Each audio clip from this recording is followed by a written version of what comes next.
Hello दोस्तों, आप सभी का हमारे चैनल स्टडी रूप एजुकेशन में स्वागत है।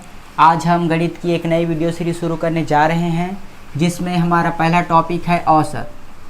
इस वीडियो सीरीज में हम प्रतिदिन अलग अलग टॉपिकों पर अलग अलग वीडियो डालेंगे। तो आज हम औसत पर बेसिक प्रश्नों को देखेंगे। कल हम औसत पर आधारित जितने भी प्रश्न बचेंगे उन सभी पर चर्चा करेंगे। तो चलिए स्टार्ट करते हैं। सबसे पहले हम औसत पर आधारित जितने भी फार्मूला होते हैं उन सभी पर चर्चा कर लेते हैं। तो औसत पर आधारित मुख्यतः 3 प्रकार के फार्मूले होते हैं। पहला फार्मूला होता है average equal to total upon number. Total का मतलब होता है परिणामों का योग और नंबर मतलब होता है परिणामों की संख्या। अगर हम एक एग्जाम्पल के रूप में इसे देखना चाहें तो अगर हमें कोई 3 संख्या दी गई है और इन तीनों संख्याओं का अगर हमें औसत पूछा जाए कि इन तीनों संख्याओं का औसत क्या होगा, तो इन तीनों संख्याओं का औसत ज्ञात करने के लिए हम सबसे पहले लिख देंगे average equal to total. Total के रूप में हम लिखेंगे 30 + 40 + 50 अपॉन संख्या, अर्थात ये कितनी संख्याएं हैं। यहाँ पर आप देख सकते हैं ये 3 संख्याएं हैं। तो अगर हम इसे सॉल्व कर देते हैं तो हमें प्राप्त हो जाएगा, इन तीनों संख्याओं को जोड़ने पर हमें प्राप्त होगा 120/3। इसे कटा देंगे तो हमें प्राप्त होगा 40, अर्थात इन तीनों संख्याओं का जो औसत होगा वह 40 होगा। तो ये हुआ एक फार्मूला। अगर हम इसे ही तिर्यक गुणा कर देते हैं तो हमें प्राप्त होगा दूसरा फार्मूला, और ये फार्मूला है total equal to average into number. यहाँ पर टोटल अर्थात परिणामों का योग है, यहाँ पर ए का मतलब औसत है और एन का मतलब है परिणामों की संख्या। इसी को अगर हम यहाँ पर पुट कर देते हैं तो हमें टोटल इक्वल टू एवरेज यहाँ प्राप्त हुआ 40 और यहाँ पर नंबर जो है वह 3 है, अर्थात यहाँ पर 3 संख्याएँ दी गई है। अगर हम इसे सॉल्व कर देंगे तो हमें प्राप्त हो जाएगा 120, अर्थात अगर हम इन तीनों संख्याओं को जोड़ देंगे तो हमें प्राप्त होगा 120। तो औसत में ये दोनों फार्मूला यूज होते हैं। एवरेज इक्वल टू होता है टोटल अपॉन नंबर और यहाँ पर टोटल इक्वल टू होता है एवरेज इनटू नंबर। इसे हम सामान्यतः अगर तिर्यक गुणा कर देंगे तो हमें ये वाला सूत्र प्राप्त हो जाएगा। तो ये हुआ औसत पर जितने भी प्रश्न आएंगे वह इन दोनों फार्मूलों पर ही आधारित होंगे और इन्हीं फार्मूलों के आधार पर बनेंगे। तो चलिए हम अगला फार्मूला देखते हैं। औसत पर आधारित एक और फार्मूला होता है जो कि निश्चित दूरी के लिए होता है। ट्रेन पर आधारित अगर आप प्रश्न सॉल्व करेंगे तो वहाँ पर आपने देखा होगा कि यदि 2 स्टेशनों ए और बी के बीच की दूरी निश्चित है, यदि कोई ट्रेन ए से शुरू होती है और कोई दूसरी ट्रेन बी से शुरू होती है, अगर इसकी जो वेलोसिटी है अर्थात वेग जो है u है, अगर इसकी वेलोसिटी अर्थात वेग जो है v है, तो आपसे पूछा जाता है कि इसकी औसत गति कितनी है। तो इसके लिए औसत गति ज्ञात करने का फार्मूला होता है average equal to 2uv/u + v। ये फार्मूला तभी यूज होगा जब इनके बीच की दूरी निश्चित हो, अर्थात यदि ए और बी के बीच की दूरी मान लीजिए 360 है या फिर 140 है, अर्थात इसके बीच की दूरी अगर निश्चित है तभी यह फार्मूला औसत गति ज्ञात करने के लिए होगा। तो यहाँ पर ए इक्वल टू हम लिख देते हैं u और v का मान अगर आप यहाँ रखेंगे, यहाँ पर आपको क्वेश्चन में दिया रहेगा कि u का मान है 30 और जो दूसरी ट्रेन है उसकी गति है 40। तो आपसे पूछा जाएगा कि औसत गति कितनी होगी। यहाँ पर u का मान दिया है 30, v का मान दिया है 40। यहाँ पर आप नीचे में लिख देंगे 30 + 40। इसको जब आप सॉल्व करेंगे तो आपको नॉर्मली एक औसत वेग प्राप्त होगा और यही इसका आंसर होगा। अर्थात जब भी आपको इस प्रकार के प्रश्न पूछा जाए कि 2 ट्रेन ए और बी से शुरू होते हैं, यदि उनकी चाल ए से 20 किलोमीटर, दूसरे ट्रेन की चाल बी से 40 किलोमीटर है, तो आपसे अगर पूछा जाए कि उसकी औसत गति कितनी होगी तो आप उस फार्मूले का यूज करके इसे सॉल्व कर सकते हैं। इसके लिए केवल एक ही कंडीशन है कि दोनों ट्रेनों के बीच की दूरी निश्चित होनी चाहिए। तो चलिए ये तीनों फार्मूला यूज होंगे, आप याद रखिएगा। तो एवरेज इक्वल टू होता है total upon number, total equal to होता है एवरेज इनटू नंबर, और यहाँ पर एक एवरेज वेलोसिटी अगर हम ज्ञात करना चाहें तो एवरेज वेलोसिटी का होगा 2uv/u + v। ये तीनों फार्मूला ही औसत के जितने भी प्रश्न बनते हैं उसमें यूज होंगे। तो चलिए हम इन सभी पर आधारित प्रश्नों को सॉल्व करते हैं। तो पहला प्रश्न है, रमेश को हिंदी, अंग्रेजी और गणित में 53, 47 और 74 अंक प्राप्त हुए। रमेश कोई व्यक्ति है जिसको हिंदी, अंग्रेजी और मैथ्स में अलग अलग अंक प्राप्त हुए। यहाँ पर प्रश्न में कहा गया है कि हिंदी में उसे 53 अंक प्राप्त हुए, अंग्रेजी में उसे 47 अंक और गणित में उसे 74 अंक प्राप्त हुए। हमें बताना है कि रमेश का औसत प्राप्तांक कितना है। तो यहाँ पर हम नॉर्मली औसत ज्ञात करने के लिए क्या करते हैं, औसत ज्ञात करने के लिए हम करते हैं टोटल अपॉन नंबर। इन तीनों संख्याओं को अगर हम जोड़ देंगे और उसे 3 से भाग दे देंगे, अर्थात 3 जो है संख्या है, यहाँ पर आप देख सकते हैं ये 3 संख्या है। अगर हम इसे भाग कर देंगे तो हमें प्राप्त हो जाएगा कि रमेश का औसत प्राप्तांक कितना है। इसको अगर आप सॉल्व करके जोड़ देंगे और 3 से भाग देंगे तो आपको औसत प्राप्तांक प्राप्त हो जाएगा। अगले प्रश्न की ओर बढ़ते हैं। अगला प्रश्न है, एक चरवाहे ने 12 भेड़, यहाँ पर हम लिख देते हैं भेड़ को एस और यहाँ पर अगला कहा जाएगा गॉट, जिसे हम जी लिख लेते हैं। गॉट का मतलब बकरी। तो यहाँ पर प्रश्न में कहा गया है कि एक चरवाहे ने 12 भेड़, एक चरवाहे ने 12 भेड़ और 8 बकरियाँ खरीदी, तो उसे कुल मूल्य चुकाना पड़ा 18,600 रुपये। 18,600 रुपये में उसने 12 भेड़ और 8 बकरियां खरीदी। हमें प्रश्न में आगे कहा गया है कि भेड़ का औसत मूल्य 1260 रुपये है। यहाँ पर जो भेड़ का औसत मूल्य है वह 1260 रुपये है। हमसे प्रश्न में कहा गया है, हमसे प्रश्न में पूछा गया है कि गोट का एवरेज मूल्य क्या होगा, तो इसे हमें ज्ञात करना है। तो यहाँ पर हमने पढ़ा कि टोटल इक्वल टू होता है एवरेज इनटू नंबर। अगर हम एवरेज को नंबर से गुणा कर देंगे तो हमें टोटल प्राप्त हो जाएगा। यहाँ पर हमें भेड़ का दिया गया है कि इसका जो नंबर है वह है 12। अगर हम इसको एवरेज से गुणा कर देंगे, ये है उसका एवरेज, यहाँ पर हम लिख देते हैं एवरेज। तो एवरेज को अगर हम नंबर से गुणा कर देंगे तो हमें प्राप्त हो जाएगा कि भेड़ का मूल्य कितना है। वहीं अगला दिया गया है गोट का एवरेज इनटू गोट की संख्या कितनी है, बकरी की संख्या है 8, इक्वल टू ये है बकरी का मूल्य और ये है भेड़ का मूल्य। अगर इन दोनों को जोड़ देंगे तो हमें प्राप्त हो जाएगा टोटल मूल्य। तो ये प्राप्त हुआ हमें टोटल मूल्य। इसे हम सॉल्व कर देते हैं, तो सॉल्व करने पर हमें प्राप्त होगा 15,120 प्लस ये है गोट का एवरेज इनटू हम लिख देंगे 8 इक्वल टू ये हुआ 18,600। इसे हम पक्षांतर कर देते हैं तो हमें प्राप्त होगा गोट का average into 8 equal to 18,600 minus 15,120। तो इसे हम घटा देते हैं तो इससे हमें प्राप्त हो जाएगा गोट का एवरेज। हम इसे घटा देंगे तो हमें प्राप्त हो जाएगा 3,480 रुपये। तो हमें ज्ञात करना है गोट का एवरेज कितना है। गोट का एवरेज ज्ञात करने के लिए हम 8 को नीचे ले जाते हैं, 3,480/8, तो इसे हम कटा देते हैं तो हमें प्राप्त होगा 435 रुपये। और यही पूछा गया है कि गोट का एवरेज कितना होगा, अर्थात गोट का औसत मूल्य कितना होगा। तो जो बकरी है उसका औसत मूल्य होगा 435 रुपये।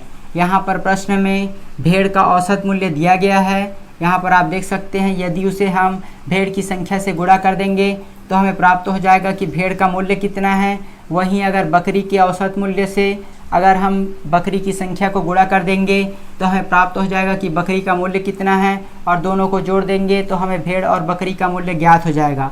तो यही हमसे पूछा गया है कि बकरी का औसत मूल्य कितना होगा। तो बकरी का औसत मूल्य होगा 435 रुपये।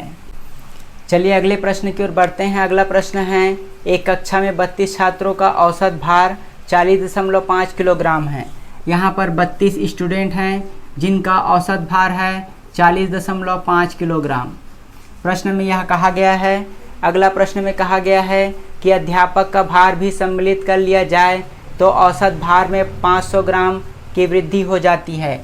अगर इसमें एक टीचर को ऐड कर दिया जाए तो इसका जो वज़न होगा वह 500 ग्राम बढ़ जाएगा।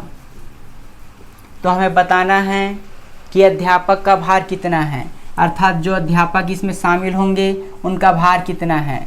यहाँ पर आप देख सकते हैं कि जो औसत है उसमें 500 ग्राम की वृद्धि हो जाती है एक शिक्षक के शामिल होने पर। सबसे पहले थे 32 छात्र, उसमें एक टीचर शामिल हो गए, तो यहाँ पर हो गया कुल संख्या 33। इस चीज़ को आप ध्यान से देखिएगा। सबसे पहला जो वज़न था वह था 40.5 किलोग्राम। 500 ग्राम को हम लिख सकते हैं 0.5 किलोग्राम।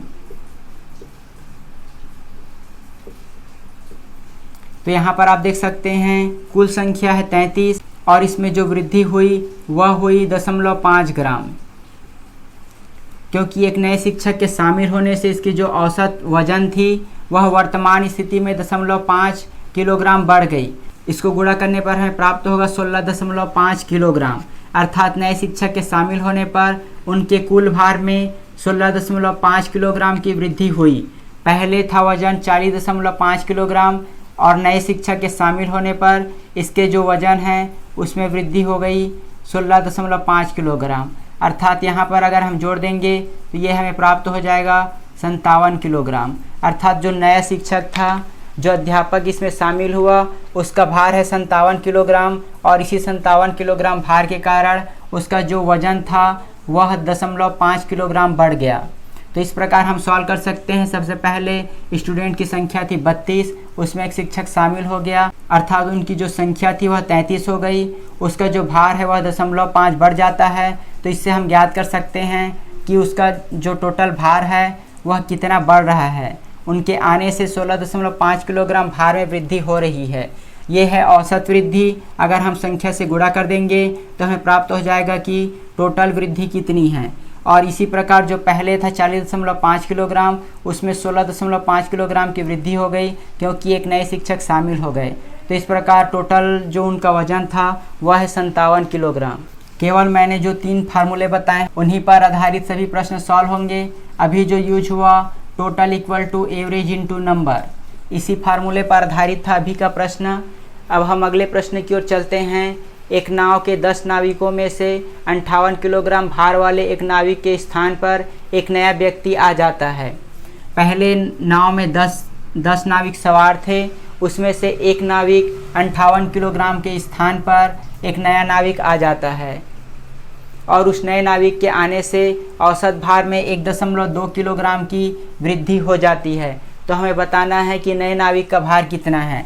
तो सबसे पहले 10 नाविक थे और एक नाविक चला गया और नए नाविक के आने से उसके भार में 1.2 किलोग्राम की वृद्धि हो गई। तो यहाँ पर हम लिख सकते हैं कि 10 गुणा 1.2। यहाँ पर आप देख सकते हैं टोटल इक्वल टू होता है एवरेज। ये है एवरेज वजन में वृद्धि। अगर वृद्धि हो रही है तो हम प्लस लिखेंगे, अगर कमी हो रही तो हम माइनस लिखेंगे। इस चीज़ को याद रखिएगा कि एक नए व्यक्ति अगर शामिल होता है, वजन बढ़ रहा है तो हम प्लस लिखेंगे, वजन घटेगा तो हम माइनस लिखेंगे। यहाँ पर प्रश्न में कहा गया है कि एक नाविक के चले जाने से एक दूसरा नाविक आता है जिसके कारण 1.2 किलोग्राम औसत वृद्धि होती है, अर्थात यहाँ पर हम प्लस लिखेंगे। यहाँ पर टोटल 10 नाविक हैं, एक नाविक चला गया लेकिन उसके जगह एक नया नाविक आया, तो यहाँ पर संख्या 10 ही रहेगी। और जो औसत यहाँ पर आप देख सकते हैं औसत गुणित नंबर, यहाँ पर है नंबर और ये है औसत, तो इससे हमें प्राप्त हो जाएगा 12 किलोग्राम। तो वजन में कुल वृद्धि हुई 12 किलोग्राम। पहले के नाविक का वजन था 58 किलोग्राम और जो नया नाविक आया उसका वजन था, इसको अगर हम जोड़ देंगे तो हमें प्राप्त हो जाएगा 70 किलोग्राम। एक नया नाविक आया जिसका वजन था 70 किलोग्राम और उसके 70 किलोग्राम वजन के कारण ही जो अन्य सभी नाविक थे उनकी औसत वजन में वृद्धि हुई 1.2 किलोग्राम। तो इस प्रकार आप बता सकते हैं जो नया नाविक आएगा उसका वजन क्या होगा। यहाँ पर वृद्धि कहा गया है इसलिए हमने इसे जोड़ा है। अगर इसी में कमी कहा जाता तो प्लस के स्थान पर हम माइनस लिखते और इसमें कमी कर देते। तो इस चीज़ को याद रखिएगा। पहले नाविक का वजन था 58 किलोग्राम, एक नया नाविक आया जिसके कारण वृद्धि हुई इसलिए हम प्लस लिख दिए। और कितने की वृद्धि हुई, तो 12 किलोग्राम की वृद्धि हुई। यहाँ पर औसत वृद्धि दी गई है, अगर इसे संख्या से गुणा कर देंगे तो हमें टोटल वृद्धि मिल जाएगी। इन दोनों को जोड़ देंगे तो हमें प्राप्त होगा 70 किलोग्राम। तो यही इस प्रश्न का आंसर है कि नए नाविक का वजन होगा 70 किलोग्राम। चलिए अब अगले प्रश्न की ओर चलते हैं। 8 नाविकों की एक समिति में 35 वर्ष और 45 वर्ष के 2 सदस्यों के स्थान पर 2 स्त्रियों के लिए जाने से समिति के सदस्य की औसत आयु में 2 वर्ष की वृद्धि होती है। तो 2 स्त्रियों का औसत आयु कितना होगा।